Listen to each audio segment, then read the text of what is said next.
Martin, tu sais, dans les régimes totalitaires, aussi qu'il y a des rois qui ont régné dans l'Antiquité, souvent, les gens étaient tenus un peu comme écrasés dans la peur, dans la crainte, pour s'assurer du pouvoir. Puis même, j'irais jusqu'à dire, la religion, là, 50 ans, au Québec, en tout cas, elle tenait les gens de cette façon-là. Mais au fond, Jésus, là, c'est pas du tout de ce genre de paix-là qui est une paix, au fond, j'allais dire, des fesses serrées, puis là, t'as juste peur de faire quelque chose de pas correct. Mais la paix que Jésus donne, c'est beaucoup autrement que ça. C'est beaucoup plus profond que ça. Il veut vraiment nous donner sa paix. Puis il le dit lui-même. Dans Jean, l'Évangile de Jean, 14, verset 27, et c'est un verset que j'aime tellement. Il dit, « Je vous laisse la paix, je vous donne ma paix. Je ne vous donne pas comme le monde donne, que votre cœur ne se trouble point et ne s'alarme point. » Et moi, c'est un verset qui est venu me chercher à cause... J'ai cherché la paix dans le monde, dans les solutions du monde, sans jamais la trouver. Et quand j'ai vu que Jésus pouvait m'apporter une paix différente de celle du monde, ben je l'ai saisi, puis c'est toute qu'une paix. Puis on va en parler plus loin, comment concrètement ça vient nous changer. J'ai un autre verset que je voulais te lire, François, parce que oui, il veut nous donner sa paix, mais il faut quand même suivre ses commandements. Puis on le voit dans Ésaïe, c'est un livre de l'Ancien Testament, 48, verset 18, puis j'aime tellement encore ce verset-là, il dit « Oh, si tu avais fait attention à mes commandements, ta paix aurait été comme un fleuve et ta justice comme les flots de la mer. » Donc, premièrement, on doit... être un enfant de Dieu, comme je l'ai dit, être dans le bateau. Mais on doit aussi suivre, écouter ce que Dieu nous demande. Hein. Mais je dirais, Martin, moi, tu sais, il y a deux sortes de paix. Quand on lit le Nouveau Testament, il y a faire la paix avec Dieu, puis après ça, vivre dans une paix qui nous remplit parce que, justement, on a, j'allais dire, bonne conscience. Parce que quand on marche avec Dieu, quand on est chrétien, quand on est régénéré, bien, il y a comme une paix.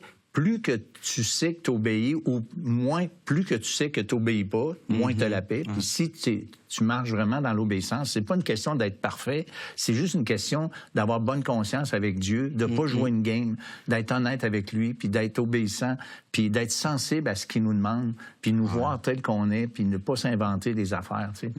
Mais concrètement, là, Jésus, il veut nous amener la paix dans tellement de situations de la vie. On peut penser dans la maladie.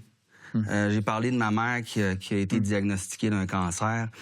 J'ai expérimenté une paix à travers ces mois-là, malgré cette épreuve-là. Quand ma petite fille, elle avait le zona à 5-6 ans, puis j'avais été sur Google, puis c'est jamais une bonne idée, hein, mais j'ai vu que c'est une maladie plus pour les personnes âgées, puis pour les enfants, c'est souvent...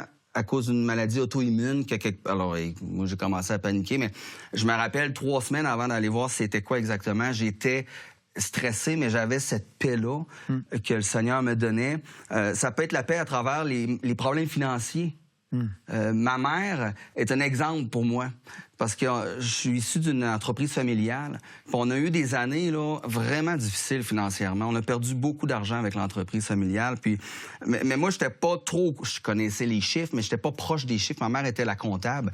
Puis tout le temps, ma mère, elle disait « Jusqu'ici, l'Éternel nous a secourus. » Puis elle a même écrit ça sur une roche pour se le rappeler, puis elle s'est mis la roche là, puis elle me rappelait ça. C'est un verset. Un verset de la Bible, oui. Jusqu'ici, l'Éternel nous a secourus, parce qu'elle se confiait en Dieu tout le temps, puis elle avait la paix. Puis aujourd'hui, je regarde en arrière, elle n'aurait pas dû avoir la paix à travers cette situation-là. On peut parler de la paix aussi dans les choses qu'on ne contrôle pas. Puis il y en a toutes sortes. Écoute, moi, j'ai ma fille qui a 11 000 km en Corée du Sud. Si elle m'appelle pour me dire « Papa, je suis dans le trouble. Ben moi, là, je peux rien faire. » Donc, je suis obligé de me confier dans le Seigneur puis avoir la paix du Seigneur. Puis finalement, il y a la paix aussi par rapport à l'éternité. Écoute, je sais qu'il y a des gens qui disent « Ah, l'éternité, voyons donc, il n'y a rien après la mort, puis j'ai pas peur de la mort. » Je sais qu'il y a des gens qui pensent comme ça, mais je sais qu'il y a des gens que ça les tracasse. Puis j'ai même lu la semaine passée, j'aime ça aller voir dans les blogs. ce que les gens pensent, même les non-croyants. J'aime ça, voir qu'est-ce que les gens pensent. Ça m'intéresse vraiment, sincèrement. Puis je respecte ce que les gens croient, même s'ils ne croient pas comme moi. Puis un athée avait partagé que c'est vrai, mais il dit c'est de moins en moins vrai. Il dit plus je vieillis, plus j'y pense à la mort, puis plus ça m'inquiète. C'est un athée qui a osé dire ça. Donc, il y a des réponses pour qu'est-ce qu'il y a après la mort, puis on peut avoir la paix avec l'idée de l'au-delà. Puis ça me fait penser à Stephen Hawking. Oui. Ce grand scientifique-là qui est décédé maintenant, je pense. Oui. Lui, il a dit, la religion, c'est un conte de fées pour ceux qui ont peur du noir. Une belle moquerie, quoi. Oui. Mais écoute, Jésus a parlé des ténèbres du dehors, là où il y aura des pleurs et des grincements dedans. Donc, si ces ténèbres-là existent, si ce noir-là existe, ben moi, je veux pas y aller. Puis il y a un autre scientifique, un mathématicien, John Lennox, qui a répondu à Stephen Hawking. Qui est un chrétien. Lui est un chrétien. Il a répondu, puis lui, il a dit, l'athéisme est un conte de fées pour ceux qui ont peur de la lumière. Yes. Et il y a bien des gens qui ont dit, ben voyons, il n'y a donc même pas rapport, mais il s'est quand même fié sur la parole. Puis je veux juste terminer en lisant 2 versets. Jean 3, 19, Évangile de Jean, qui dit, « La lumière est venue dans le monde, et les hommes ont préféré les ténèbres à la lumière, parce que leur manière d'agir était mauvaise. » Donc, on préfère les ténèbres à la lumière. On a peur de la lumière.